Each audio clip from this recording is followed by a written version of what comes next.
Hello, all you fine internet people. Welcome to episode 29 of the Tiny Disc Podcast, a show about games and life. I'm Robert Scarpanito, and I'm joined here by Jack Cepeda. Hey, everybody. A belated Happy New Year. It's the first episode of 2018, which is way too close to 2020, which is some crazy hype future neon bullshit that I'm just not ready to accept yet. And Colin Sparling. We are 1 year away from the setting of the original Blade Runner, just FYI. Yeah, we get ready, guys. Yay. Tesla is going to get real weird here. Yeah, just to go off of Jack a little bit there. But no, I'm finally getting over my eggnog hangover, so there's that. Man, it took you 10 whole days into the new year to get over your hangover. See, that's how much eggnog I drink, bro. Dang. Yes. No, but it's 2018. It's still weird. I always spend the first month of the year messing up the date anytime I write it down, so have that to look forward to. Yep, you got to remember it's 8, not 7 anymore. So this is our first episode of the new year. I know that at the end of the 10 Days of Tiny Disc, I said that we'd see you next Thursday. Oops. So this is our newest episode, our first episode of the year to kick off this amazing, hopefully another great year in video games. I don't think that we have any updates really for the new year other than that we're just going to keep going, keep being weekly, keep kicking ass. Yeah? Yeah. How can it be, I hate to be pessimistic starting off the show, but how can you hope that this next year is going to live up to, last year? Hey, I think we need to be realistic here. Optimism. Just gotta I know, believe. I'm trying, but man, last year with Zelda and Mario and just everything, it's what will happen this year? They don't even announce the games, right? I don't even know any games that are really officially announced past June. Yeah. Really, so maybe they're saving the best stuff for later. I mean, come on. This first part of the year is pretty solid, though, I think. It's good. It's good. It's packed. It's good. Yeah, you got Monster Hunter World, Dragon Ball FighterZ, Spider-Man and Detroit Become Human are supposed to be the first quarter or second quarter. Oh, yeah, and then you got Far Cry 5. Far Cry 5. Valkyria Chronicles 4. Mm-hmm. Did you ever see Monster Hunter World? Yeah, Mon Hunter World. Okay. Shadow of the Colossus remake, boys. Pretty soon you got, what is it? Street Fighter 5 Arcade Edition. Oh, and that Yakuza 6. And that Street Fighter, collection of, all the Street Fighter 2s and 3s. That's in May, though. Why can't it be now? Yeah, I'm looking forward to it. And here you were being I don't know if it's going to live up this last year. I'm not excited about anything. It's just fun to complain sometimes. The internet summed up in one fucking sentence. Right? I'm just willing to admit it. I'm the one that's it's just fun sometimes. I just complain for fun. Hey, man, I think we could all relate for sure. And I just think that it's a fucking crazy exciting time to be a gamer in general. The good with the bad and everything, all the above. I think it's a good time to be in the hobby for sure. Agreed. But on the topic of the new year, I wanted to talk to you guys about a pretty stereotypical New Year topic, and it's New Year's resolutions. And I want to first of all ask you guys how you feel about them, and secondly, if you have any at all. Go ahead, Robert. Well, I'm not a big fan of the idea of resolutions personally. Well, that's not true. I like resolutions. I don't like New Year's resolutions. I feel like that's a dumb reason. Hey, it's a new year. The Gregorian calendar has turned its page. Yes. Let's go to the gym for 2 weeks and then stop and then cancel that gym membership in November to then start it back up next year. Yeah. And pay for it for 6 months and don't even go. Yeah. Exactly. So, yeah. Go ahead. Oh, so I was going to say, so I think, my personal thought on it is whatever it takes to start, whatever you need to do to, get done. If it's a New Year's, if it's some kind of new life-changing event or whatever, I think that's a good thing, to get into action and to get active. And I was actively thinking as I walk my, 200 yards or so from my parking spot to the front door of my office, I was thinking this is the most exercise I'm going to get all day. Yikes. And then I thought to myself, the concept of having a New Year's resolution totally flew over my head, and I didn't even have one. I was like, should I have one? Is it too late now? Oh, well. It's not too late. It's never too late. I know, but I was thinking to myself just this morning, I was like, I don't have one. Oh, well. Yeah, I mean, I don't really have one either at this point because I don't know. It's not like I've ever resolved to not always do better than I did yesterday, and then all of a sudden I'm like, well, maybe I should improve myself today. You know what I mean? Yeah, I think it'd be healthy though. Maybe, on a back end note, like, maybe we should have some kind of resolutions for the show. Like, we're always trying to like grow the show, grow the audience, build engagement and stuff. So I think if I were to have a resolution, it would be something a revelation, a revelation, a resolution. No, if I were to have one of those things, it'd probably be something show related, I think. No, yeah, that's fair to say. And I don't think it's even fair to call it a New Year's resolution, right? It's just call it a resolution because, all three of us are sitting in the show right now wanting to make the best show we can possibly do, right? And improve upon it with every episode and, eventually take it in, different rounds of content and things like that. Just grow the show, like you said. Yeah, totally. I have a question real quick for the resident Korea expert of the podcast. Isn't it true that when New Year's happens in Korea, everyone in the country, all Koreans, their age goes up by one number? Yeah, no, that's actually how that works. Dude, that's crazy. Do you know about that, Colin? What? Yeah, dude. So listen, so you can be born in December, and in a month's time, you'll be 1 year old. 2, actually. 2? Oh, you'll be 2. Sorry. Yeah, that's crazy. You start at 1. What? You start at 1 year old, but you're 0 years old. Well, you start at 1 year old though. Well, you start at like that's your age. I'm pretty sure, because like the smoking age Blowing there my mind. is 19, which is the equivalent of like American 18. Okay.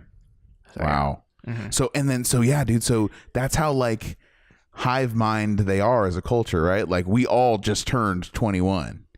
Yeah. Isn't that bad for the country? Where like the whole country, you know what I mean? Like such a huge here's the they thing. all celebrate turning 21 and drinking on the same day. It's not like the whole country celebrates "We turned 21" chorus. We are legion. But a high percentage though of the population turns 21 at the same exact time. Yeah, but I mean the drinking age there is 18, or I mean 19.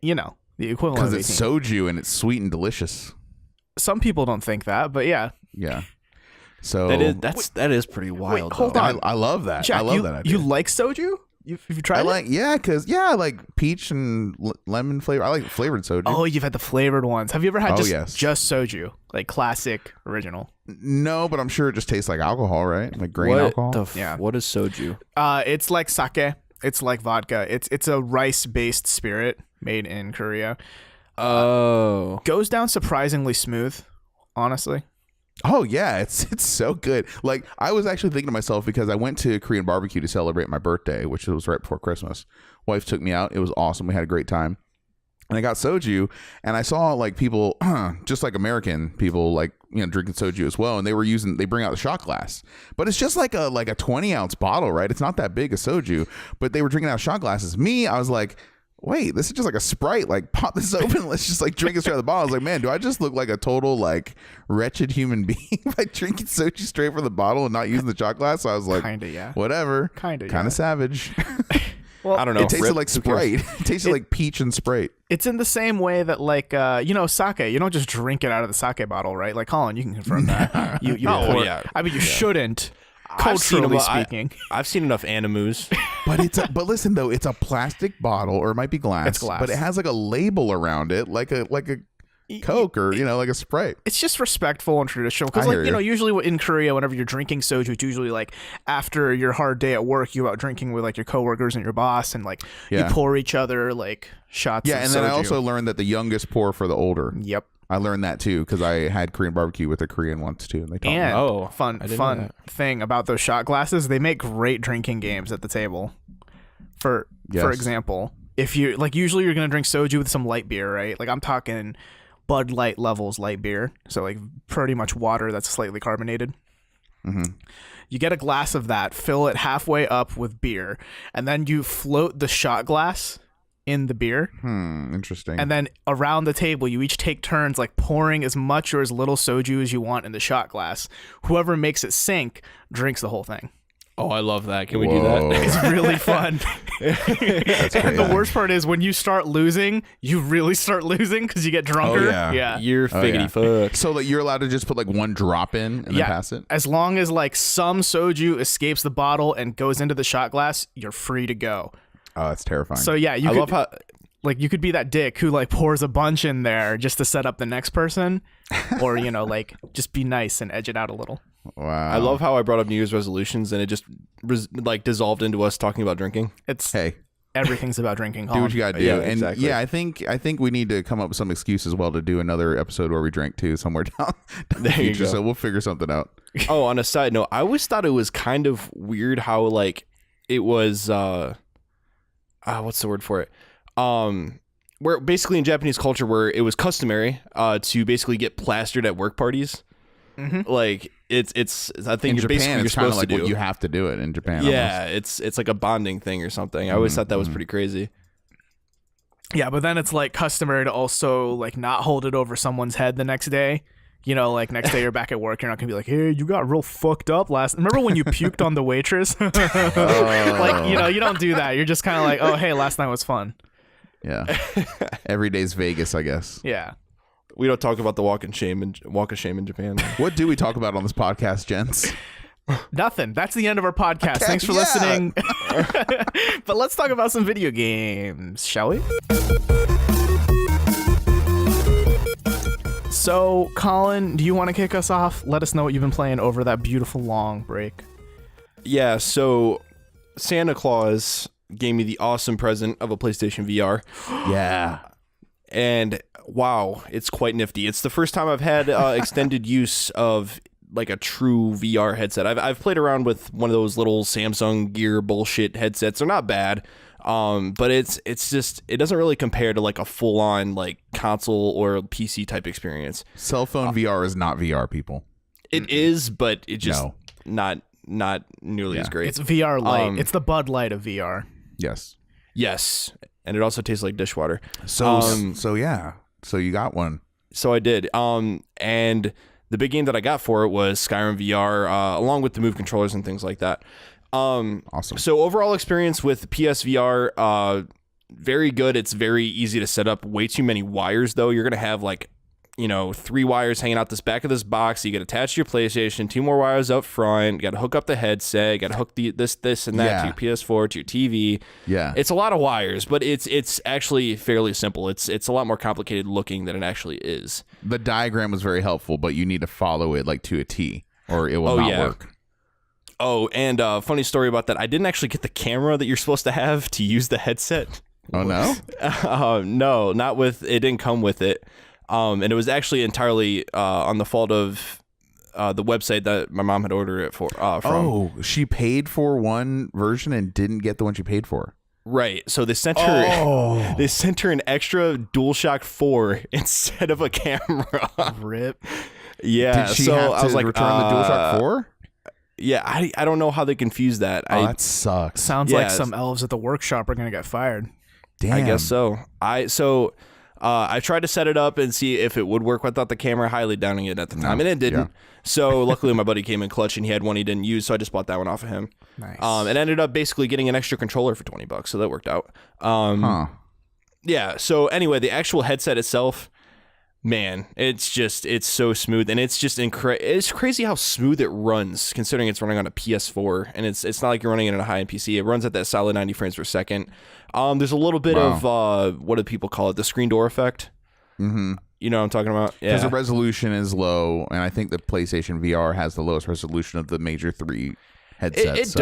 It does. And what I will say is, so it's running a native 1080p resolution in the headset, which is like amicable. It's doable. I've had hands-on experience with the Vive before, and honestly, performance-wise, the PSVR is like right up there. I mean, there's a few more jaggies, and it's not quite as clean as the Vive, but honestly, it's very competent, and it's worth saving the money in my opinion, at least until the Vive Pro comes out. But we'll talk about that later. Ooh.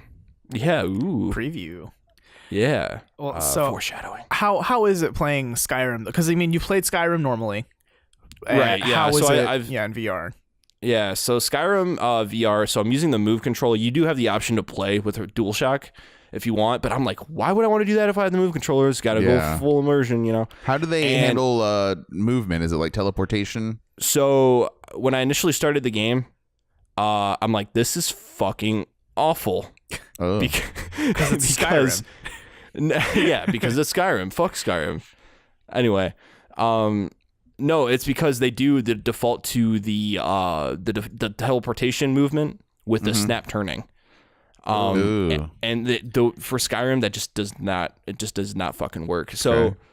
I did some like Googling and stuff, and people were like, oh yeah, you can usually like change those settings and blah, blah, blah. And you can make like regular turning. And I'm like, oh, so how do I do that? So I went into the settings, and it's hidden under a couple of different things, but you can actually set it to where it moves like smoothly, where you hold the X and the circle button to turn regularly. But that doesn't make you nauseous?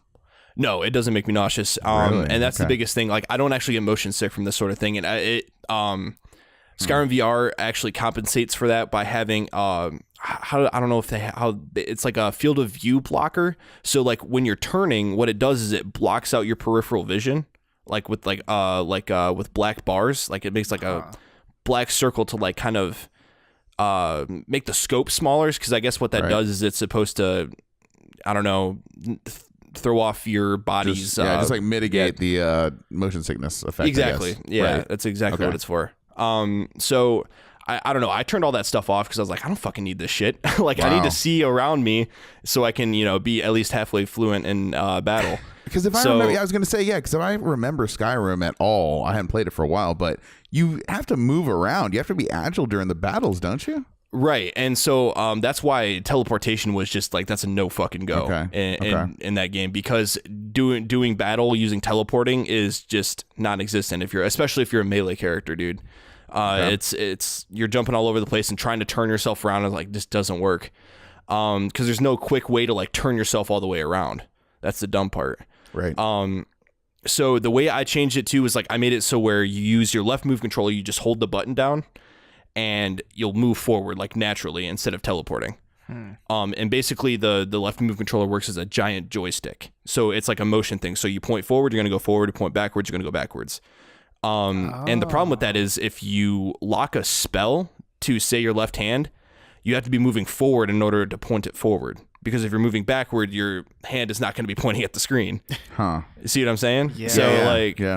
So so it's kind of a pain in the ass in that regard, but it's a good trade-off though for not using teleportation. Have they not jumped, or have they not like made any kind of concessions to gameplay and how enemy AI works, or is it just exactly like the base game and you're just in VR now? Not that I haven't noticed any difference in AI and the way the like you get attacked and things like that. Though I bet if you really like got it down to brass tacks, I bet there is a little bit of difference, because they would have to compensate. The game actually is automatically set on very easy mode.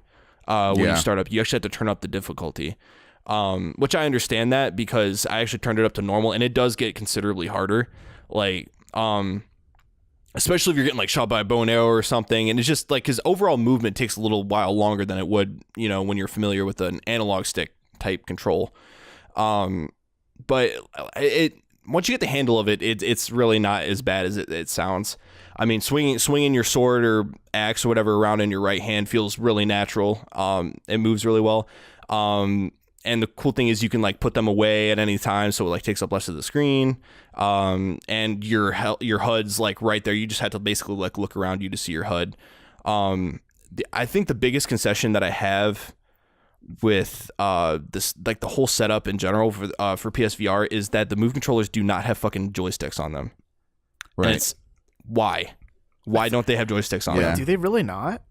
No, they don't. Well, I mean, they were made. They have a D-pad on the left one. Oh, I'm thinking. No. I'm thinking you're right. They don't. They had that one auxiliary. Remember that other handheld one with the D-pad? So they have but not the move controllers. You're right. And that's the biggest scope I have, is because they already have the PlayStation Move Nav controller, which has the joystick and the D-pad on it. So I'm like, why the fuck would you not just bring that to PS4? I mean, I think, to be fair, I think the reason though, right, is because they were conceived and brought to market before VR was ever even a thing. They were meant to replace to be the Sony analog to the Wiimote, not the Sony analog to the HTC Vive wands. That's right. And honestly, I think the reason how they're doing so well on PSVR and profiting off of it is because a lot of these games require the Move controllers, but they're basically just repackaging from the reserve that they had during the PS3 era. Like they're taking that and they're literally just repacking it, whatever they have left in their warehouse or whatever. I got a question real quick. I just thought of this, Robert. So I know you're kind of an opponent of the VR movement to some extent, but how do you feel about like a light gun shooter games like Time Crisis, Virtua Cop? How do you feel about those? I mean, they're fun. Because that's kind of all VR is right now. It's like new kind of light gun games, and just feeling like you're in the world, but so much of it is just pointing and shooting a gun, at being stationary. So or swinging a sword around. Yeah, right. I mean, I think Skyrim is one of the biggest leaps in terms of playing a full blown game in VR.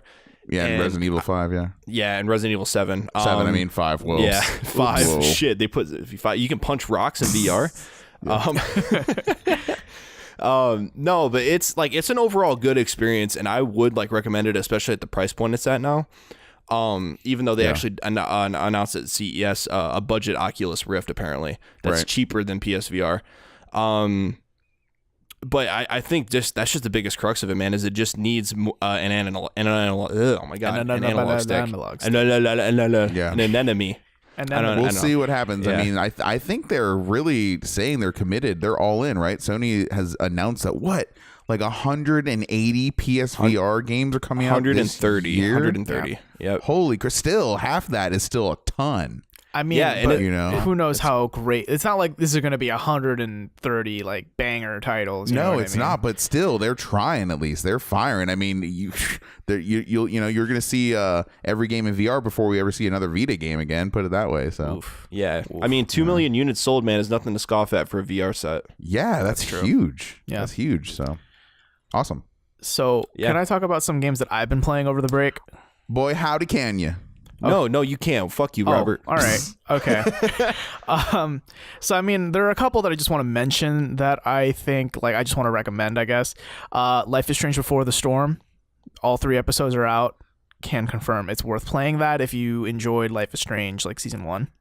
It made me cry like a bitch. Go play it. I hear good things about that. I keep hearing good things. And how that game has no business being good either. It really doesn't. But the choices you have to make, especially in the 3rd episode, they're put down your controller and think choices, which are great. Let me see. I've finally beaten Nier Automata, all the way to ending E. The actual ending. Yeah. I'd like to rescind any arguments we made ever for anything best moment, because it's clearly ending E for 2017. I know it's been getting awards too, on other websites and stuff, and I don't know because it was spoiled for me, unfortunately. But again, I'm like, man, it's only 30 hours. Maybe I just feel like I should just bite the bullet and play it. And it sounds like you are pushing me that way. I think it's worth it. Yeah. I hate myself for not playing it yet. I really do. Would it be okay just listening to a spoiler cast or something that I actually have to do? I think if you just heard someone say this is what happens in ending E and then this is what happens, it's something where you hear it and that's cool, I guess. But I think playing it yourself is a much more valuable experience because it does something that only video games can do. And what's the point of experiencing that through someone else's, words, right? Dude, Yoko Taro is kind of a new auteur now in video games. And there was a director, I think, of Final Fantasy saying that they'd love to see Yoko Taro do a Final Fantasy game over break. And I was like, wait, what? Final Fantasy 16. Give him an actual budget to do something? This would be incredible. So please. We'll see. Colin, do you know what happens at ending E for Automata? No, I don't. I'm keeping myself in the dark. Yes, do not spoil it for yourself. Don't do Ejected. I still want to play it, but it sounds awesome. It's so cool. It's so great. So I guess I can just say now, Nier's defo worth all the hype that it is. It's wow. It truly makes you feel happy that it's a video game and not a movie or anything like that. Wow, cool. I took some time to play Vanishing of Ethan Carter because I heard some good things about that. I have that game and still yet to boot it up. Don't bother. Man. Oh, shit. Just don't. It's really not worth it. It's not great. Wow. No. I mean, so what did you think of it, the story and things like that? Give me your thoughts. Well, okay. So I've been avoiding this game since it came out in 2014, right? 4 years ago now, technically.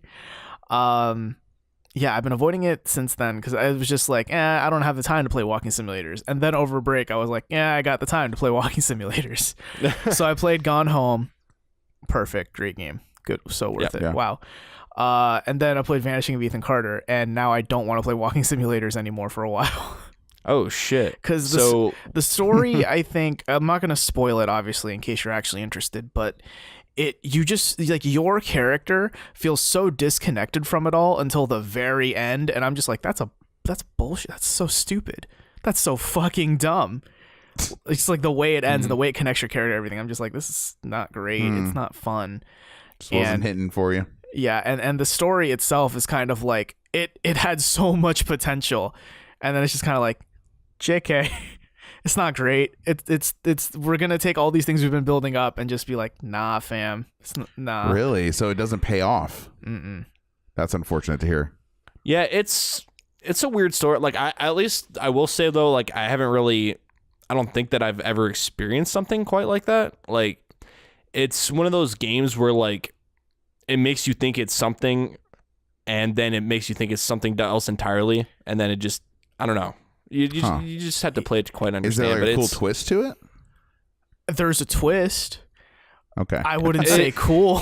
Okay. But there's a twist. Fair enough. I don't know. If anything, like, at the very least, it's a pretty game to play through, I guess. Yeah. That's it really true. showcases, PC. When a game is developed for the PC, it showcases what it can do. Yeah, that's right. Probably the only compliment I could give it, though, is that it's a pretty game to look at. Cool. It's my wallpaper. Hey. Yep. But friends, I want to tell you about a game that I actually only started playing like 2 or 3 days ago. Mm-hmm. And I am kind of just in love with everything about it. Just its concept, it's everything. Yeah. It's this game called Universal Paperclips. Is it a new game or an old game? It came out October 2017. So like recent-ish. Yeah, so the first kind of new quote-unquote game that we have talked about on this podcast so far. So it's out on PC. You can like play it right now. It's a free game. You just Google Universal Paperclips and you can play it right there in your browser. Or you can pull it up on iPhone, Android, and it's like a $2 app. So up to you what you prefer, I guess. But it's one of those clicker games. It's an incremental game. You just like wait for the numbers to get bigger. Okay. So, wait, hold on. You're talking about a clicker game right now? I was not expecting this. Yeah, it's a clicker game. It's an incremental. Aren't we past this? No, we're never come and go. We're never past. What do you mean this. It's a clicker game? Like you talking about clicker, like an idle game? It's an idle game. You were saying, yeah. I thought the you were whole saying, time like, you play it, you're just trying to get stronger so you can play the game less. Yeah, I thought you were talking about how like my grandpa's like, where the fuck's the clicker? Like the remote to the TV. It's not a remote game. No. Wow. Remote control game. This is like Cookie Clicker. If you guys remember that from years ago. Yes. How could I forget? Okay, so Universal Paperclips. You're an AI. Okay, like you're a robot. And you're trying to create the world's biggest paperclip company by selling paperclips. So not only are you clicking to make paperclips, but you're also trying to meet supply and demand and try to figure out the best price point to set your paperclips. So that way more people buy it and more people are demanding it. Robert, you have a sickness. No, it gets better, guys. You try to earn humanity's trust, because who's going to trust a robot that makes paperclips, right? So you earn their trust by like curing cancer. What? And like solving male pattern baldness. Like, are you serious? Yeah. With paperclips? Yes. Well, no, as an AI, you just like study how to cure cancer, and then people trust you more because you cured cancer. Oh, so it's not really a paperclip game. Yeah, it's way more than a paperclip game, because like now I've taken over the world. The world loves me. I have turned the world into a giant paperclip factory where I'm using paperclips to make more paperclips. Somehow. Wow, they're having paperclip babies. Yeah, and I have like an army of drones out there to like scavenge material and then like magic it into paperclip. Like, dude, perfect. This sounds so like cool. It sounds like a Frog Fractions. You guys ever play that game? No. Yep. Oh man, it sounds like that kind of weirdness, and I can definitely get behind that kind of. You need to check out zaniness. Frog Fractions if you like that. Yeah, don't look up anything. Just it's a free like flash game in browser. Just play some Frog Fractions out there, guys. Just Google it. It's incredible. Fair enough. And I have to say the same thing about beat it, and you can beat it in one sitting. Nice. I'd have to say the same thing about Universal Paperclips though, because when I heard about it, I was like, I mean, this can't be that great, right? So I booted it up, or I guess I loaded it right into my browser, and I'm just like, I'm still playing it.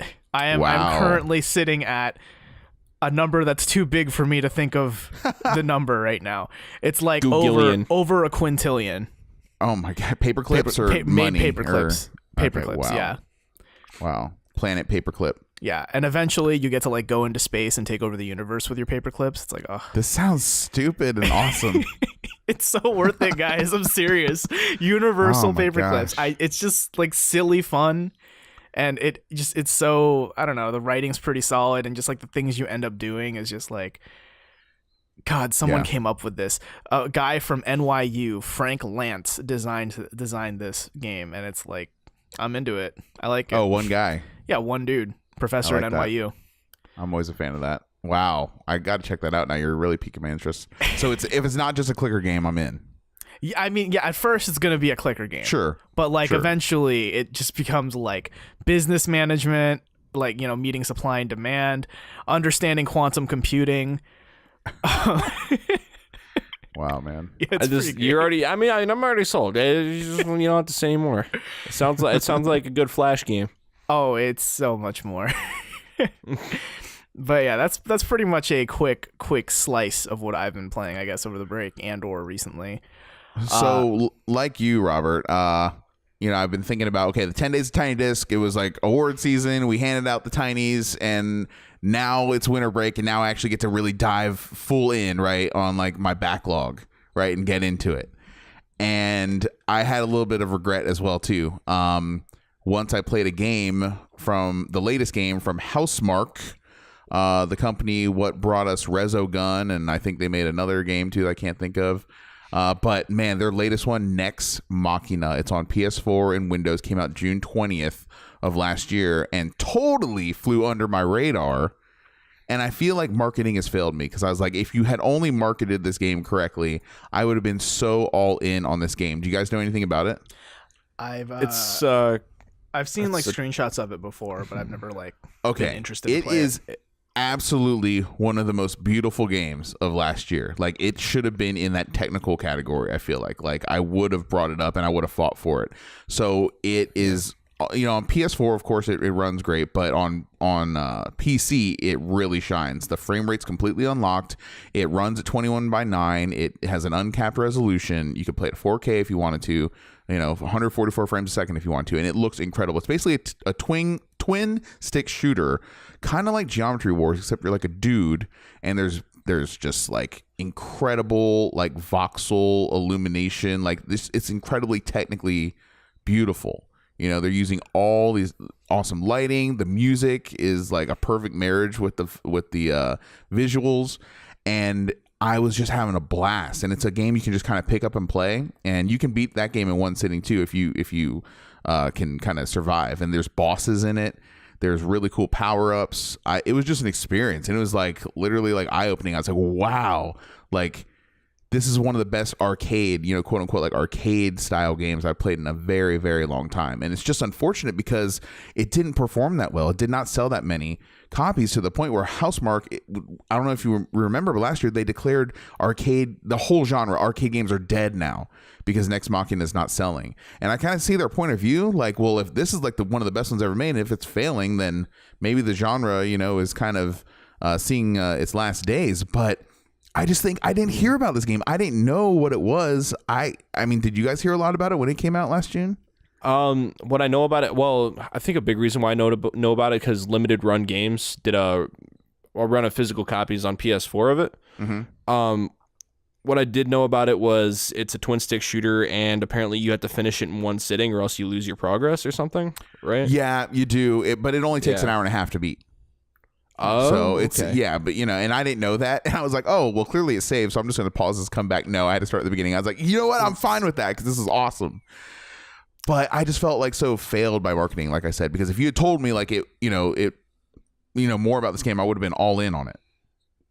And so that, I spent time on break playing that, and then also when I found out about it, the way I heard about it was actually from a YouTube video that Eurogamer did. They did like the 10 most technically superior games of the year, and you guys know Eurogamer, right? Like they're the ones that count frames and get into the technical specs of all things and what the best versions of games are, etc. So they're kind of the authority on this kind of thing. And so Resogun was like number 10 or high up on the list. I was like, well, I gotta check that out. It was on Steam and it was like $5.99. I was like sold. I'm like, I'm in. So I really cannot say enough nice words about that game. I really think people should check it out, and I think there's a demo too. So that's Nex Machina. I also did hit up Colin, Everybody's Golf. I got into that game. Ooh, and boy. I feel like I've played like 15, 20 hours of it. Like, dude, isn't it? How addicting is it though? At least it feels like that. At once I kind of got back my clap hands, legs, right? Like, because all their Hot Shots Golf games are kind of the same, control the same. Once I got that muscle memory back, I was like, oh, I'm into it. I'm into this game now. But dude, I'm having like some big problems with it though. What I want to talk to you about. So, like the progression in it. Do I seriously have to like golf on the same course like 100 times before I rank up? I think that's the biggest gripe I have for with the game is the progression. So bored. I was like, "Where's the other course?" It takes so long. Like I just now, like I think right before our break or right during our break was when I unlocked the second set of courses. Dude, I don't even know if I have unlocked the second course yet. Yeah, dude, it's ridiculous because the way you got to do it is you got to do like a tournament, right? And then that gives you like half of an experience level or whatever, and then you got to do another one, it gives you a full experience level. Then you unlock a versus character. You got to fight 3 versus characters. And so essentially, you got to do it 3 times. Yeah, I was just like, this is fun and all, but like I know this course like the back of my hand now. So I know there's lots to do in the game, but I don't know what's taking so long for it to ramp up. It's fun, but I'm glad I didn't pay full price for it at this point now. But I'll keep playing it just because it's a fun golf game. But it has its issues, you know. It definitely has its flaws there. So in the interest of time, I'm just going to kind of go through a few other games here that I played. So Pyre, what do you guys know about that game? We have not talked about it on the show. Does not look great to me at all. Super Giant Games came out. It's on Windows. It's on Linux. It's on Linux. It's on PlayStation 4. Came out July 25th. It kind of flew under all our radars. We didn't really talk about it much at all. It didn't get much play on the Tiny Disc podcast, but it was on sale, and so much buzz was happening around award season around this game for like artistic and music and story and So the game, I hate to say it, man. So I love the actual act of playing this game.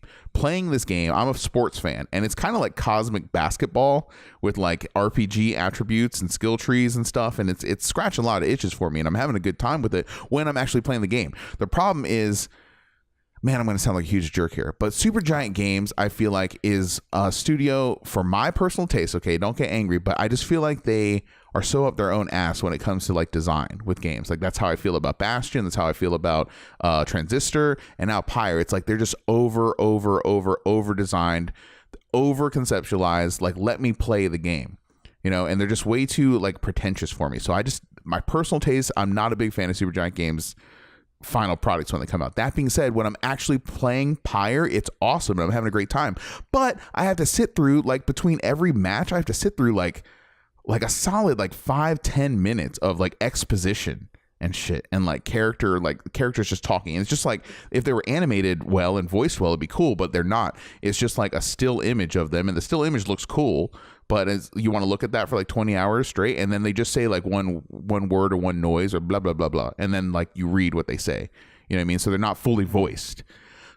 So much of that in between, where I got to the point where I'm like, I don't care about the story, I just want to play the game. So I'm just like hitting A as fast as possible, trying to get to the next match here.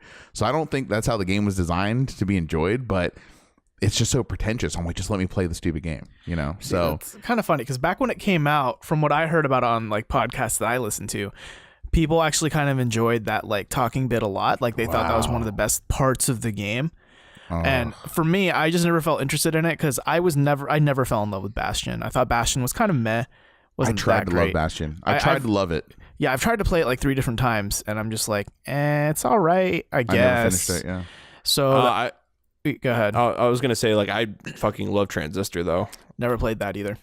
I played a little bit of Transistor. It's cool. Yeah, but it just didn't. Again, it didn't like grab me to the point where I had to like engross myself in it. Right, I can understand that, but like, dude, just the overall vibe of Transistor and the soundtrack and everything, I loved it. I'm really like bittersweet on Pyre. Like, I love actually playing the game. It's really fun. It's a fun cosmic sports game, and I like unlocking new abilities and strategizing, and just the whole thing I think is really cool. But it's just like, let me play the damn game. Don't make me go through story after storyline after storyline, to get to the next match. That. So that's that. But one game and then I'll just kind of buzz through this real quick. I did pick up Yakuza 0, Colin. So they got that on a really good sale on PSN, and I have a Sony PlayStation credit card, which anytime I make a purchase, I get points. So I just redeemed all those points and got a $50 PlayStation code, right? Like a credit. So I ended up spending like $40 for like 4 or 5 huge games, like with the PlayStation discount. It was awesome. So anyways, Yakuza 0 was one of those games, and wow, that game. Yeah, dude. What are they doing? It's way more, at least in the beginning. I'm very, very early into the game, but it's incredibly linear. It's not what I thought it was. At the beginning, it is. It doesn't. It takes a little bit. It will definitely open up. Okay, I was like, I'm just kind of like playing a TV show here, and it was cool, and I like the storyline, and it's ridiculous and stupid and hilarious, but I just felt like I was playing like Dragon's Lair or something, Like, oh yeah. So the combat is fun. It's just stupid, cartoony. I didn't really know what to expect going into this. I thought it would be way more GTA. It is not GTA, really. Only the fact that you're in a city and it's open world eventually. Yeah, and it does. Like, it opens up like crazy to the point where, like, because you play as, and you'll learn pretty quick, but you play as 2 different protagonists. Okay. And it gets to the point where it's completely open. You can do whatever the hell you want, where you want, and you can actually switch between the 2 protagonists and shit. So, the game only gets better the longer you play it, and the story gets better and better the longer you play. It's such stupid fun, and I feel like it's a game where you want kind of a crowd of people watching you play it as well. I feel like it's like a room full of friends kind of game. Yeah, it kind of is. Yeah, because there's just so much ridiculous shit in the game. But it's so funny because the side parts of the game, for the most part, are really ridiculous. But like the main story, it's kind of ridiculous in that you're literally just going up the ranks and kicking everyone's fucking ass. but at the same time, like the relationships and the acting in the game is like really good. It's really good. Yeah, and you care about the characters. You really do. I can see now why people were so hype on that game. And when did it come out? Like last January? Like it was early release, right? Yeah. That is just an entertaining ass good time, like all around. So I'm wait for Yakuza 6, man. Well, I want to beat this one. I'm just having a good time with this one. I gotta wait till the Yakuza 80s too, right? So do all the games take place in the 80s or just this one? No, it's actually just that one. So see, that's key for me. It's kind of like Vice City. Right. And it's actually like, so there's actually a big time skip between that one and Kiwami. Kiwami takes place in 2002, 2003. But you still play as Kiryu, and you'll figure out for narrative reasons why. Awesome. Well, I look forward to it. I mean, I have like a much better opinion of that game now than I thought I would have. Are you telling me you didn't have a high opinion of that game before? I didn't know what to think, honestly. I thought it'd just be another GTA, and like Sleeping Dogs was good, don't get me wrong, but I was like, oh, Sleeping Dogs probably does everything Yakuza does just a little bit better, but that's not really the case. Jack doesn't listen to me, guys. That's what he's saying. He doesn't listen to me. They're not going for the same thing. You can't have phone sex in Sleeping Dogs. I'm just saying. Yeah, that's dude. Weird. That's weird. You can have phone sex. You can play Space Harrier. Like, what I heard during awards kind of deliberations. You know what I heard that really sold me on Yakuza 0? They were like, "There's a chicken that runs your real estate business," and I was like, "Sign me up, I'm in." There we go. That's what did it. That's what set me over the edge. I was like, "There's a chicken. There's an actual literal chicken that runs your real estate business. Let's do this game." All right, dude. If you want me to sell you more, you can find a knockoff of Steven Spielberg and direct a fake Michael Jackson music video. Yes, this is incredible. Don't tell me anymore. I'm already sold. And the karaoke I hear is ridiculous too. Oh, dude, it's so great. Oh, this game, it's so big too. There's a lot in the world. Oh, dude, it's so How long is it? About 20, 30 hours? If you mainline it, it's about 20, 30 hours, but there's a shit ton more to do though if you look for it. Yeah. I'm into it. I really am into it. So, one game I do want to spend a little bit of time talking about is because I played so many games over break. You guys have no idea. I'm like leaving like 20 other games out. But Night in the Woods was a game that I knew I wanted to play, but I didn't really get time to until after we did our awards. And wow, this is a game developed by Infinite Fall, published by Finji. Alec Halauka, he was a co-designer, he was a programmer, he's the composer. So it's really his vision. You know, he had help along the way as well. Bethany Hockenberry and Scott Benson also helped design it, etc. But the game is out on almost all platforms. It's on Windows, Mac, Linux, PlayStation 4, Xbox One, iOS, and Android. So it's on all of those. It came out February 21st last year. And wow, like I've never seen a game that totally like adopted this specific style. It's 2D, kind of in a world of anthropomorphic animals, and you play a character that has failed in college. These are not spoilers, like you've learned this like right away, but like you failed in college and you returned home to kind of be a loser. And it's just like a unique storyline. It's a unique take, and it really captures that feeling of kind of like just depression and like sadness and like defeat of like failing at something and returning home and just hanging out with all your bullshit high school friends that just, you know, sit around and play in a band. And it's really cool. I don't know. It sounds super boring kind of, but it's just interesting to see a game like execute on that feeling, you know? And that you appeals to me actually. Yeah, you play bass too, and you can like you actually play bass in the band, and the musical moments of the game are some of my favorite. You have a bass in your bedroom, and you know you're going back home to live with your folks, and you have a bass in your bedroom. You can pick it up and play whenever you want, and it's really a good time. So the music, the atmosphere, so much about that game is very unique. And man, no wonder it's so depressing. You're a fucking bass player. Got him. Rip. Damn. Hey, if you play bass out there, I love you. I don't know about you guys, but I definitely hung out with the wrong crowd like in high school. So this game kind of speaks to me as well. And I used to play in a band as well in high school. So, hey, same. Yeah, it just totally like made me like just from kind of take me back to those days a little bit. Lucky to say I never like, you know, flunked out of college or whatever, but still like it's a cool, unique game. There's nothing like it. There's nothing, you know, that I can even point to that would be close to this game so far. And again, I'm early into it, but it's only about 10 hours long or so, and I fully plan on playing this game to completion. I'm sold on it. Yeah, I've heard really, really good things about that game, honestly. Like, I haven't heard a single bad thing about it yet. No, seriously. Yeah, it's one of those games that is like kind of universally praised. You know, I haven't heard a bad critique on it either myself, so I'm looking forward to see where it's going to go. So that's that, though. Well, that does it, I think, for Games Talk. Yes? So let's talk about some news. Breaking news. We are out on the field where we have our field reporter, Jack Cepeda. Jack, are you there? Jack, can you hear us? Yes. All right, no, you do the news. I don't know the news. I'm the sound effect guy. Yeah, fair. So, HTC Vive is old news now, boys, because we have the HTC Vive Pro on the horizon. Hype, all the hype. I've been waiting for this day to come. The HTC Vive Pro. I am buying it. Watch it be super expensive though, guys. Because $1,000. I'm serious. Watch it. No, seriously. I'm on. You guys want to take price predictions like right now? Seriously, that's what I said. I think it'll be $1,000. $1,000 like flat. Yeah, I think it will. I'm going $9.99. $1, Bob. Yeah, I was gonna say $9.98. Fuck you, Robert. I was kidding. But it's. I mean, So the Vive is still like $600 going strong, right? Right. So what do you think is going to happen? You think they're going to, now that they have let's talk about the specs a little bit. So the resolution has been improved. The balance of the headset has been improved. It's not so front top heavy anymore. It's more comfortable. It has integrated audio in it now, which it didn't have before. Yeah, there is 3D virtual surround sound, right? Yep, and there also is now, not included with the headset, but they are going to be releasing a wireless adapter so you can free yourself from the tethered hell that is VR currently. What else am I missing?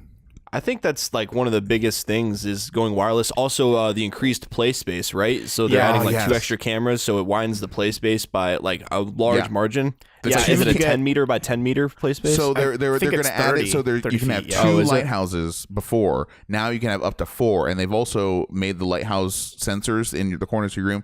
They made them smaller, they made them lighter, and they've improved them in other ways as well. So now the play space can be 10 by 10 square meters, which is huge. Yep. That's huge, man. I think before it was like, yeah, I mean, who has a room that big, you know? So that's going to be pretty cool. And then also, I think you were talking about as well, Colin, it has the dual cameras in the front, which are kind of interesting aspect, because before the original original HTC Vive had just one camera in the front. So you would like double press a button on the controller and you could see like a weird camera image of what's in front of you. But it was like, because it was lower than your eye line, it kind of felt weird as well. Plus there was like, everything looked a little bit bigger than it was in real life. So my theory is with these two cameras now, they're probably going to make it and simulate it so it looks like, oh, you're just not wearing they're going to be able to add depth to everything, right? So it's going to be like, oh, I'm just not wearing the headset anymore, but it actually is still on. Right, that yeah, would be the cool. two cameras allow them to do 3D and stuff like that. Right. So yeah. So that to me seems like a pretty big improvement. They changed the color. I don't know who cares about that, but it's weird now. It's like, why don't they just go like a normal like gray color or something like that? But it's like some kind of electric, like dark blue. Yeah, it color, almost so looks like a blue stainless steel. Yeah, the way it looked in the preview. I don't know if it actually is stainless steel, but like I said, I've been waiting for this day. I've been waiting for the new Vive, specifically the Vive, because I just don't think the Oculus Rift is going to be able to catch up. I think the brand, I mean, it would take a lot, I'll put it that way, for Oculus Rift to kind of overtake mindshare now, because everyone that's into VR knows that the Vive is the way to go for true VR, and it's only getting better. They're only increasing the lead. Right. I think Oculus kind of made a good call with coming out with the Oculus Rift Go, I think it's called.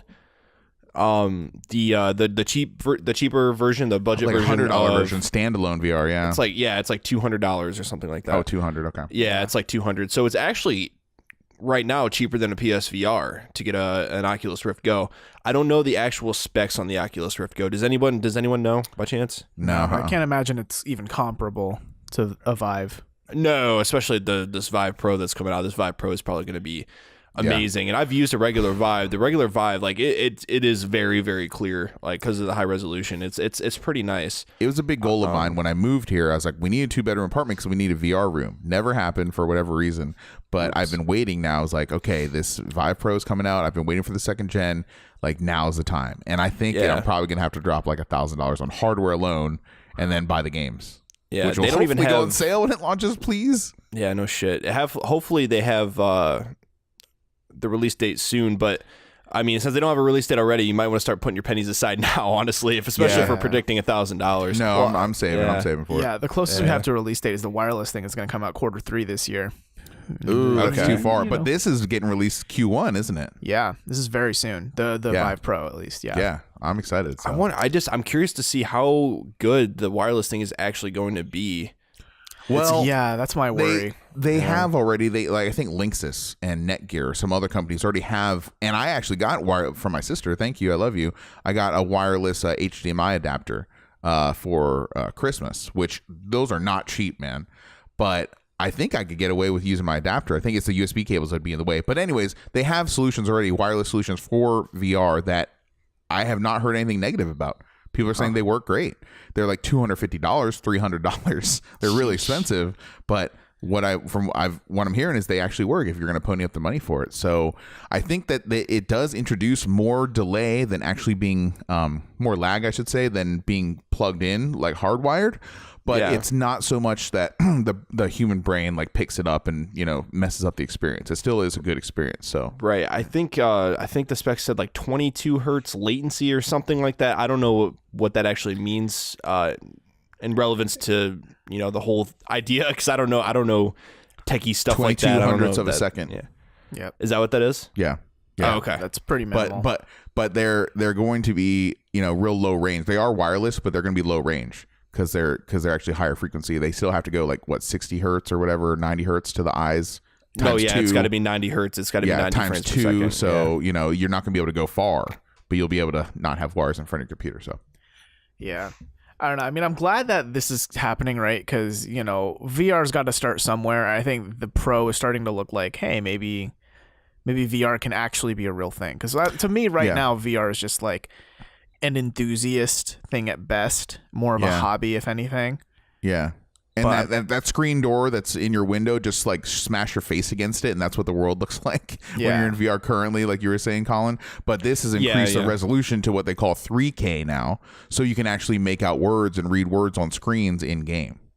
So the honestly, resolution to me is the big deal. The resolution is the big seller here. If that's all they fix, I'd still be interested. 2880 by 1600. Yeah. I will say though, like from my experience with the Vive, that screen door effect that I was talking about a second ago is near non-existent in the current Vive already. So yeah.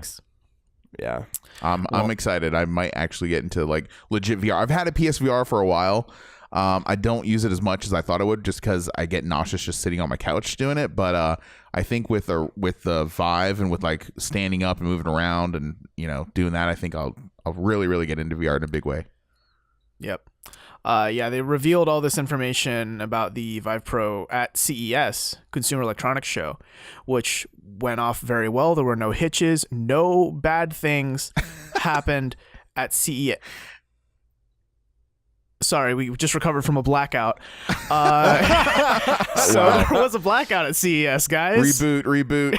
Yeah, everything literally went off. At the Consumer Electronics Show. The Consumer Electronics Show with all the electricity out, and it's blacked out, and people are turning on the flashlights to their phones to just walk around and look, and they're looking and they're previewing products like with the flashlight of their phones out. It was insane, and it makes me wish I was there so bad. But what's there to preview, right? Like, look at this gadget. We don't have power going to it, but it looks cool. I know, but people are there, like camera crews are there. Like, there's a lot of work that happens at CES, So to have at the LA Convention Center, man, where E3 Vegas. Oh, isn't it Vegas? Oh, you're right. It's Vegas. Yeah, it used to be LA Convention Center. This is back in the day. My bad. So wow, there's no electricity there. I can only imagine. The photos coming in from Twitter are fascinating. I have this article up by CNN Tech, and I love this sentence. Despacito could still be heard blaring from an unknown booth. Oh my God. Like, of all fucking songs. Great. That's great. Yeah. Did you guys see also at CES that wall TV? It's like 135 inch. It's like, like 15 millimeters thick. It's the size of a wall, apparently. It's Samsung's making it. And it's like quantum dot technology. Who knows how much that would cost, though? Yeesh. Yeah, I remember seeing like they have now 65 inch TVs that you can roll up. Yeah, LG is making an OLED that you can, like you said, you can roll up. Whoa, I got some music in my ears here. I don't know if you guys heard that or not.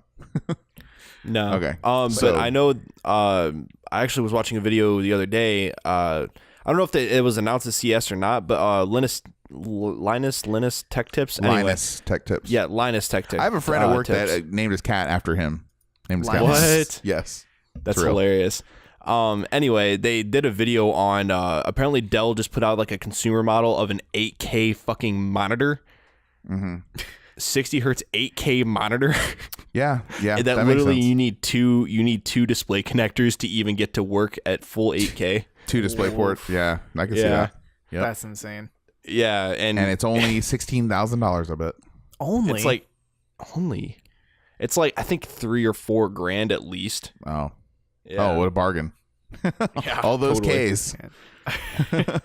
And no machine to run it. So here's the real tragedy, right, of CES blacking out. So have you guys ever gone to, I saw this in San Francisco, a store called Uniqlo, like one of my favorite clothing stores, actually. Yep. They have a stand in the center of the store where if your phone is running low, you can put it in this little glass locker and plug it in and charge it while you're shopping. And you put in like this password or whatever, you swipe your card, and then you can come back, swipe your card, and get your phone back, right? So at CES, they had those, and people were damn sure enough charging their phones. Motherfucking blackout. And they cannot get their phones, and their phones are not charging either. And it's like people were saying on Twitter, like, this is, if you ever want to see a man broken, like, this is what you do to them. And you see them just standing there freaking out because they have no access to their phones. They're in a big convention. You know, security is an issue at this point. There's no electricity. Like, people were legit going mad. I don't know. My favorite thing about it is just like the Twitter hashtag, man. That was fucking great. CES blackout. Have you been following the hashtag? No. No. I mean, a little bit. Okay. You guys know Intel? You know that small company that makes just a couple parts for PCs. Yeah. They've tweeted out, introducing Blackout TM, the biggest thing to hit CES 2018 since 5G. Oh my god. And it's just like a picture of like the blackout. It's like, even Nintendo was having fun at the Blackout's expense too. They had their little what's his name, Chibi Robo? Yeah. Right? Like pulling out the power cord. I thought that was kind of funny. So good on you, Nintendo. Man, I don't know. I just think it's just so funny, just so karmically silly that the electronic one of the like literally the biggest electronic show in the world every year blacked out. I wonder how many computers, how many different electronic components shorted out because they weren't connected to a proper power strip. Yeah, seriously. Rip. Diggity done. There's gonna be some good memes coming out as to what the cause was to this power outage. I can already see it in my head. Absolutely. You know the way.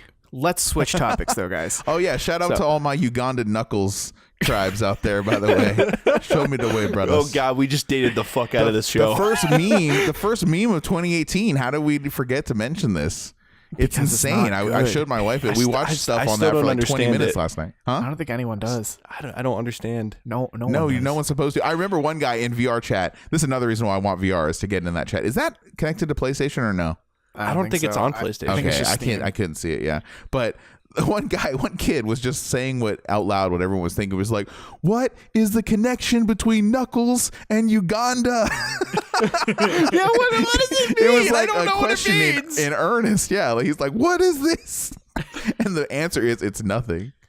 I watched a Knuckles marriage happen on VR chat. Did you guys see that? What the fuck? Like, do you take this beautiful brother as your husband? Dude, I think the only connection I have with that I've seen of VR chat is like JonTron's last video at the beginning showed a fucking some dude playing his piglet killing himself. Oh yeah, in VR chat. Yikes, man. I don't know. I remember seeing. I think we have the title to our episode this week. So here we go. You know the way. Yeah. The Switch. You guys remember that little console? It is literally little. It's little, yeah. I mean, I never play it anymore because it's a bad console. Do you not? No, I mean, kind of. What? But you're not even joking. The Switch is literally the fastest selling console ever. Of all time. Yeah. Crazy. Like, wow. It's on track to outsell the PS2. Like, if it keeps up these numbers, it will outsell the PlayStation 2. Which is the best-selling console of all time. And Pokemon and Smash aren't even out yet. Scary. And Metroid Prime 4. And, I mean, Metroid's never been like a system seller, so I'm not counting on that. But yeah, fair. You're right, though. Like, there's a lot of good things to be excited about. But you know what? My comment to this is that Nintendo earned it. Nintendo deserves this because of their software was a perfect marriage with the hardware. They executed on all levels. So they actually got it right. They struck the right chord at the right time. They came in at the right price. Most importantly, $300 is a massive value, I think, for what you get. I almost and you know what? Like I don't bring my Switch out of the house very much, but I still use both versions. I still play it, docked and undocked. Like it's just incredibly convenient. And I still feel cool. Like call me old, but I still feel cool. Like, man, watch this. Put it down in the cradle. Click, click, get the little things out. I'm like, oh, it's on the TV now. Like, it's still like, it's not old to me yet. I'm like, oh, it works. It's like, it's a miracle, really, that it works, it is. in that way. And thank you, Uganda. Yeah. I don't know. What I think is really cool, right, is that the Switch just like sold Nintendo this year. Like, if you had asked me in 2016, like, is Nintendo cool? I'd be like, fuck no. What are you, smoking crack? Like, Nintendo's no, cool. God, no. Like the Wii U, are you kidding me? No, like, that's not cool. The tail end of the Wii U. It feels like a Fisher Price toy now. I still have my Wii U, and it feels like a kind of big plastic kind of tablet learning thing that you would pass to like some preschooler when you don't want them to touch the good stuff. It's so true. Yeah. It feels real shitty. Oh God, Nintendo. Yeah. But then, thank you for bringing us the Switch. The Switch comes out with literally the best game you could ask for as a launch title, Legend of Zelda: Breath of the Wild. Like that easily launched the Switch into like how do I put this? The Switch made a lot of promises, right? Like you remember when it was leading up to it coming out, it's like, yeah, you can play it on the go, and then you can just put it right on that dock, and bam, it's on your TV. Like, whoa! And at first I was like, that can't I mean, that's cool. That can't be real. And Yeah. then they proved it with a game like Legend of Zelda, right? Which is like a high bar. That's a very high bar to set. Yeah. Holy Yeah. shit. I played so much of that over break too. I will never forget when I first watched the announcement trailer of the Nintendo Switch. It will be a moment forever ingrained in my brain. I was sitting in the astronomy building and getting ready to go to class, like walk into class. And here was this 20-year-old kid at the time, like staring at his phone and giddy, screaming like a little girl, stomping his feet because this new Nintendo console just got announced. Wow. And all these people were walking by looking at me like, what the fuck? Oh, that kid was you. Oh, okay, I see what you did. Oh, yeah. I mean, yeah, he is a little girl. I get that. All right, but Yeah.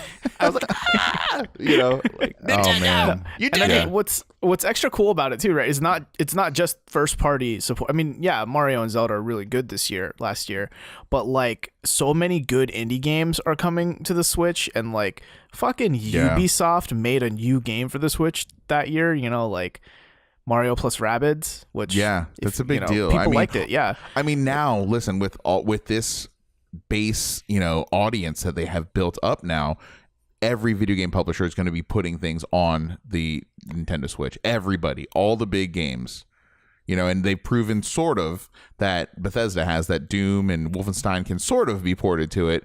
They're going to do things, that make sense. Like I could see Fortnite coming to it easily. I could see PUBG has already publicly said that they want to be on every console they possibly can be. So you do the math yourself. God, they can't even get that fucker to run an Xbox One X. But I'm saying, like, think 2, 3, 4, years down the road, like everything is going to be on the Switch. This is like the Switch's world here.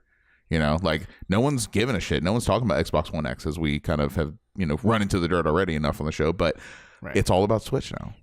It's awesome. And here's an interesting thing though: the Wii U still can do things that the Switch cannot do.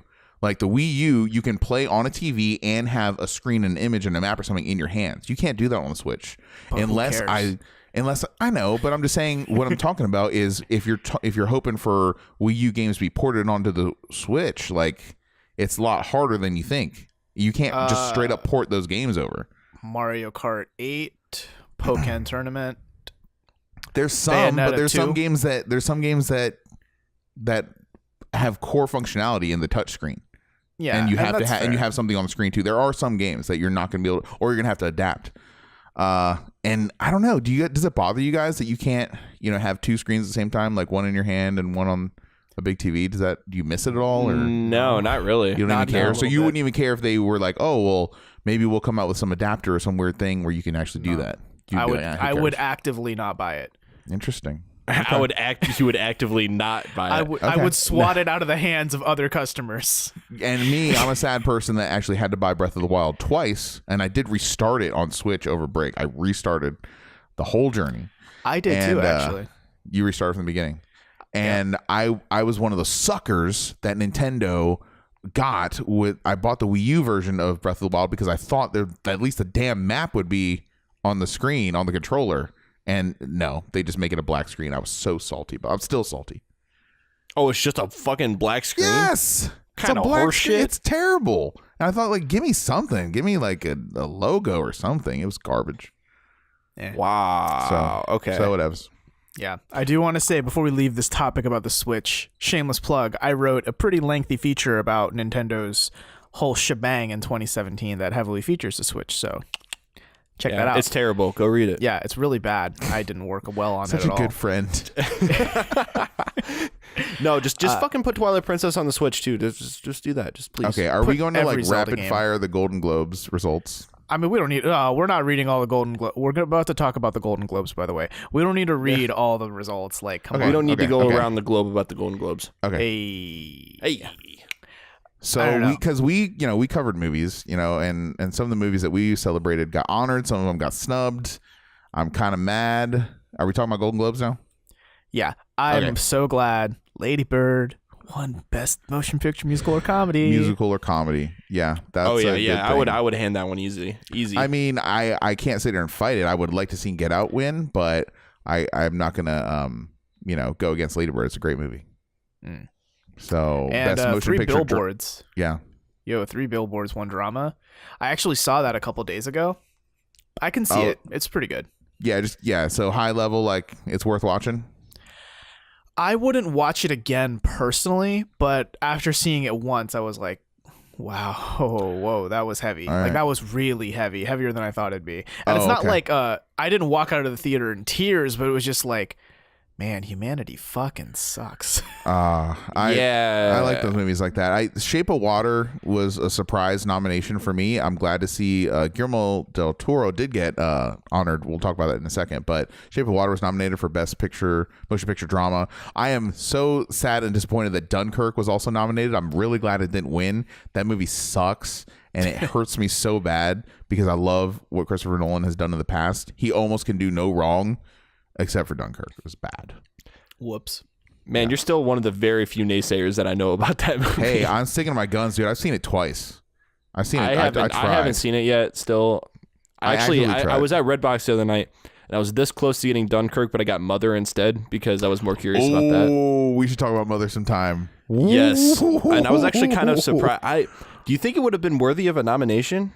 Was it nominated? I think that people are just too scared to nominate movies that have those kind of themes. I really do. I think that movie was fucking wicked, bro. Crazy. I think it's an awesome movie. I thought it was very interesting and very incredible because it was one of those movies that kept me attentive the entire movie. Like there was not a dull movement. There was always something going on. And maybe this says something about my dark psyche, but it was the movie that made me feel like, oh, this is what my nightmares are like on screen. I was like, these are my nightmares I have. Like, okay, we're gonna live this now. So yeah, it's one of those movies that makes you want to read up on it after you watch it. Totally.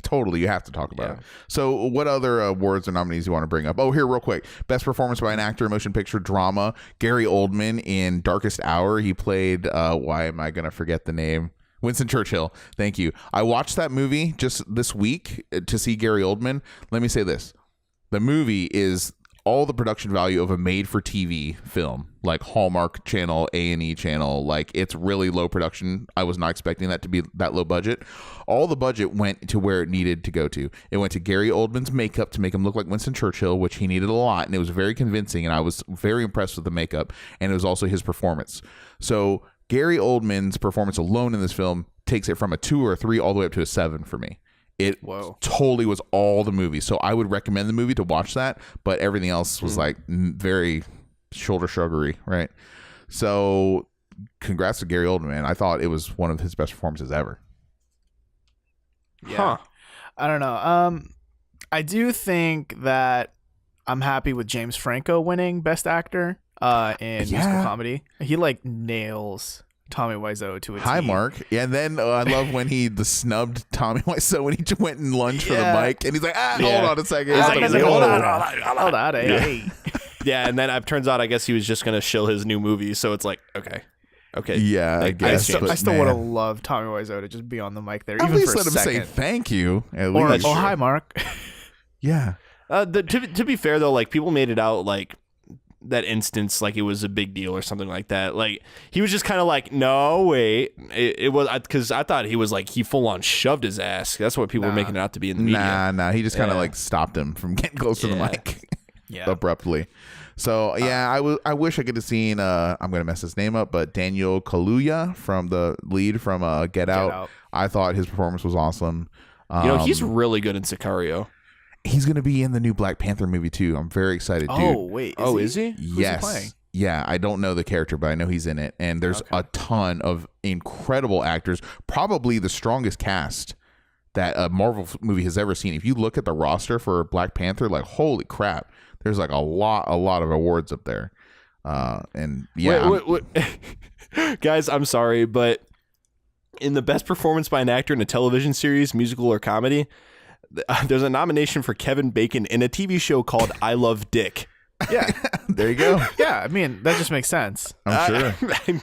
I guess 6 degrees of separation, 6 degrees of Kevin Bacon, whatever that thing. One award I do want to call out as well is congrats. I mentioned earlier, but Guillermo del Toro won Best Director in a Motion Picture for Shape of Water. Makes me want to see that film now even more than I already wanted to. I mean, dude, he took out huge names in the industry to win Best Director. Did you guys see the nominees? Martin McDonagh, Christopher Nolan, who is already one of my favorite directors of all time, fucking Ridley Scott, and Steven Spielberg. and Del Toro took it. Like, wow, that is no small feat. That movie looks pretty good.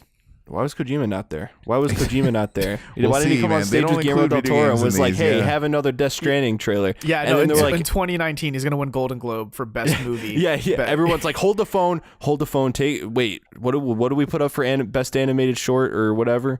Oh yeah, that's this thing now. This Death Stranding thing. And then also to call attention to like some of the TV awards as well. Best television series drama, The Handmaid's Tale. Like, do you guys know about that film? Like, I read a synopsis of like what TV show. The TV show. I read the synopsis of what that story is, and I was like, whoa, that's some really heavy themes. So I'm actually really interested in it, but it seems super dark. Do you guys know about it? Like, what happens? I keep seeing trailers, and I'm like, eh. So apparently, and listen, guys, I haven't seen much of the film, but I read up a little bit of it. And apparently, like, hyper conservative, like, Christians take over America, and they basically like turn it back into like the Dark Ages, like the Crusades and shit, like super hyper religious people. Wait, holy shit. Okay, now I want to see. I thought it was like a period piece. No, I thought it was it's America. I thought it was legitimately in the past. No, dude, it's a really interesting premise.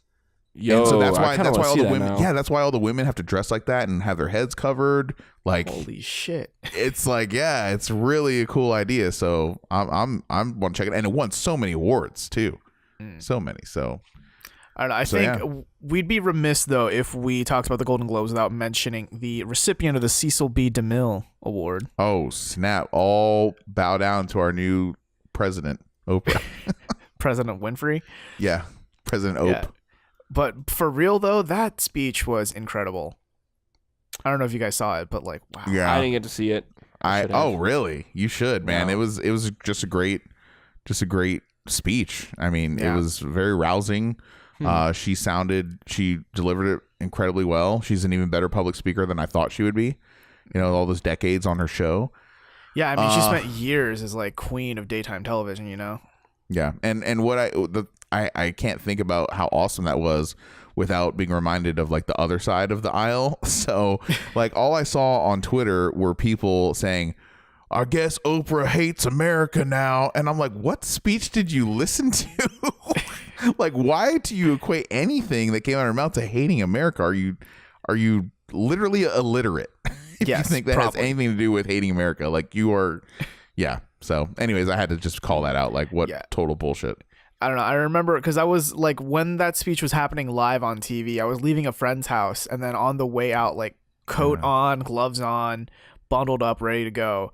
It was on the TV, and I was just like, I gotta stop. I gotta listen to this. Yeah, like whoa, you know? This is a thing. Like, wow. Yeah. It didn't just like in passing. It didn't sound just like an average everyday speech, which I think says a lot about the power behind her words. No, and you know, it's kind of had ripple effects through the news cycle as well. Like people are legit like calling her out. Like, no, you need to run. Like, no, we want you to be in the next election. Like, we'll see. That would be insane if that actually happened. Well, two of her closest friends who wish to remain anonymous did tell CNN that she's seriously considering running. Yeah. Who knows how true that is, but yep. We'll see. So, yeah.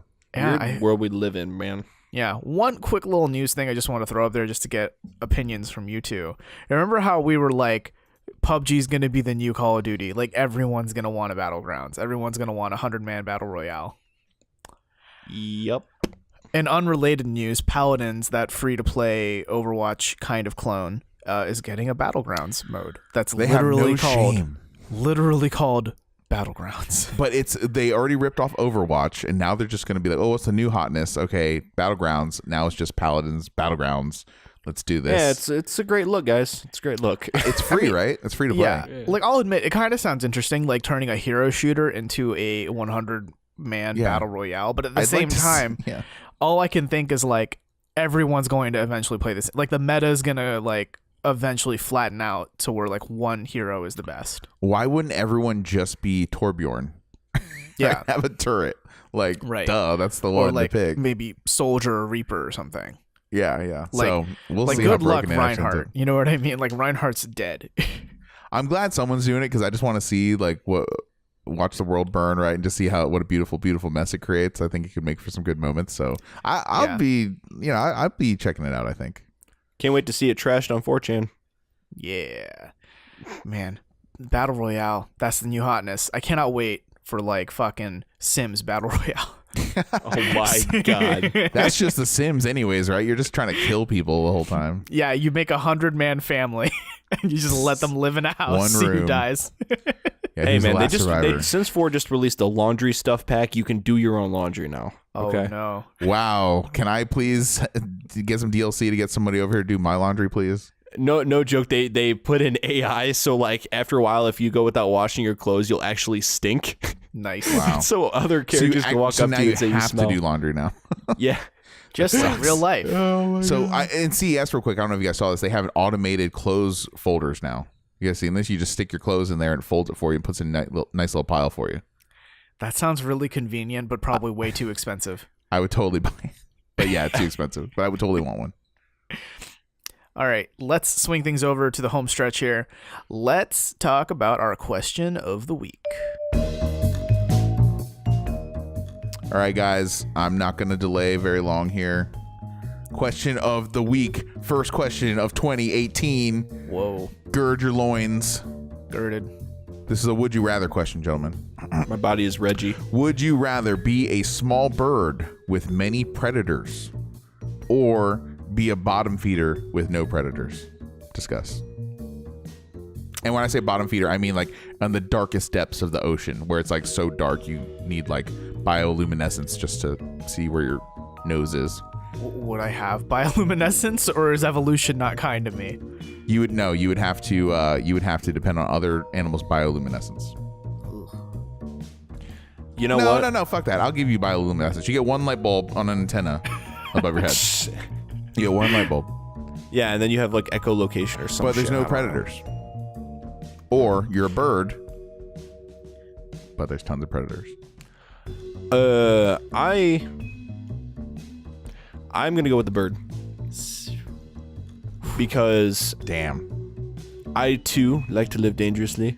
No, so I mean, it's like fucking. I don't know. I'm trying to come up with like there's like a PUBG analogy there that I'm trying to come up with. It's not there, Colin. It's not there. Don't Would reach you for rather it. Battle Royale? Yeah. 100 would No, you rather it's questions like- go in. It's like okay, like kind of like I'm flying through the air, like just like I'm running, to the circle in PUBG. I'm having a good fucking time, and if I die, I die. But it's like I enjoyed the journey. It's all about the journey, not the destination, boys. Because you're swimming at the bottom of the ocean, you're fucking eating, I don't know, whatever the fuck other fish's shit, I guess, or something. Yeah. I don't know. Delicious. You're eating all the shit that floats down to the bottom. It's a fucking great existence. Whereas I could be a bird flying through the fucking air and building nests and then having lots of fucking, bird babies, aka eggs, and just fucking, living the bird's life, that unreleased Pixar movie called A Bird's Life. Isn't that not good? You saying A Bug's Life isn't good? No. Isn't there like a bird short like before Coco that everyone hated? Oh, that I have no idea about. I haven't That's seen pure Coco yet. coincidence if that's true. It might not have Yeah. been about birds. I'm not 100%. So I'm going to wait No, till Robert... there was a Frozen short that nobody liked. Yeah. Oh, that's what it was. I'm going to wait till Robert answers to give my 2 cents in. Robert?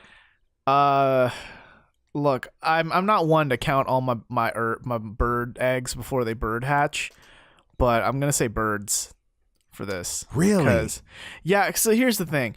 I agree with Colin that it's all about the journey, not the destination. And when I think about my journey as a bottom feeder, like the coolest place I'd be able to see is the Marianas Trench, and I can't even see it. You got a light bulb's view. What was that movie? Is it just called The Abyss? Yeah, that's right. Yeah, That movie's it's insane. yeah, it's just kind of, it just sounds like a boring lifestyle. Like you're just kind of looking for the next little nummy like near you. That's kind of it. Whereas as a bird, like I'd totally be that bird that's like, I'm gonna make a fucking nest at the top of the Eiffel Tower, and there's nothing y'all can do to stop me. See, Until another bird or something. you guys kills are ignoring a I'd very fight important aspect, I think. What's Well, important? we're humans, Well, so yeah. we're at the top of the food chain. So we take it for granted that we don't have to. Like Louis C.K. has a pretty famous, I guess he's kind of a toxic individual right now, but he had a pretty famous joke about being at the top of the food chain. Like everything else on the planet has to die by being eaten to death. Like how like something is killing you and eating you, and that's how you die.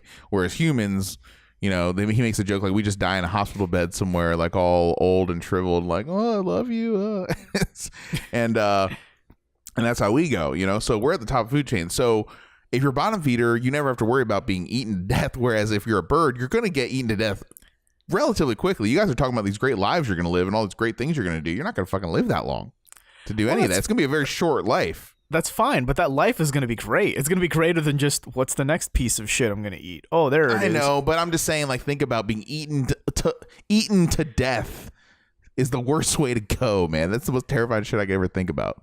Yeah, Listen. But you're probably coming at it from a human perspective, right? I think if you came at it from a bird perspective, it's kind of like, it's the You're a circle human. of life. No, you're Robert Scarpanito in a bird's body. Oh, I just take over a bird one day? Yeah, exactly. Yeah, you do a Mario cap. You Odyssey cap that thing. Can I be Zazu from Lion Would King? you still do it now? Does that change your perspective? Yeah, probably. You still would do it? Yeah. I'm just So, too scared of like, being would I eaten. want to be Zazu from Lion King, or maybe a seagull from Finding Nemo? My. So that's it, guys. All right, we know what you guys want. You choose death over life. Hey, And man, you choose in the bottom words feeder over in the fun. words of James Hetfield's mother, the brightest flame burns quickest. I thought you were just going to say, yeah. Yeah. Yeah, The words of his mother. Yeah. Yeah. That's how James learned it. That was his first words. Come on, James, say it. Yeah. You just wake up, and instead of crying in the morning, when you wake up, he would just go, yeah. He didn't cry. He didn't cry when he came out of the room. He yahed all the way out the room. He's yang again. All right, give him the bottle.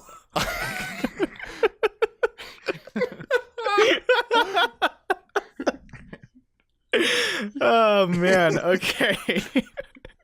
So, wait, Jack, let's confirm, though. Would you be a bottom feeder or a birdie boy? I'm such a poon, man. I probably would pick a bottom feeder. I just don't want to be eaten to death. I feel like there's something philosophical there that, like, whatever you choose in this situation says something about your character. I'd make it fun. I'd make like feeding at the bottom fun. I'd make my own little game. What's fun about it? I would never have to worry about dying that way. I call What's my your own highest shots. score? Like, is it your highest score for how many foods you eat I'd today? be my own little power pellet man. Yeah, I'd be like Pac-Man of the sea. Yes, that's my choice. No, you wouldn't be Pac-Man because Pac-Man has predators, and you wouldn't have any predators. I know. I'd be the apex predator Pac-Man. There you go. Let's do it. Let's call it, guys. So that wraps us up for our first 2018 episode of the Tiny Disc Podcast.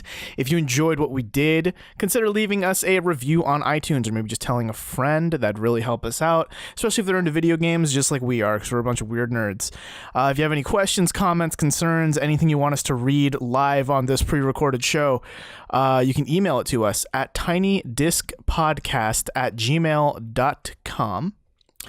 If you want to keep up with us on our social medias, we're about to tell you our own individual ones, but you can also follow the official Tiny Disc social media platforms, which are all at tinydisc.com. We're also where all of our previous episodes are, if that interests you. Where can we find you two online on the social medias? I am Colin Amano on Twitter, aka booboo__55. At JACCEPEDA, Mr. Cepeda, if you are a nasty man. My That's Ugandan not brother. That's not it. If you're nasty. There it is. What? And you can find me at Panoptimist, PINOPTIMIST. Thank you so very, very much for listening to the Tiny Disc Podcast, and we'll see you next Thursday. Damn, nature, you scary. My brother. Show me the way.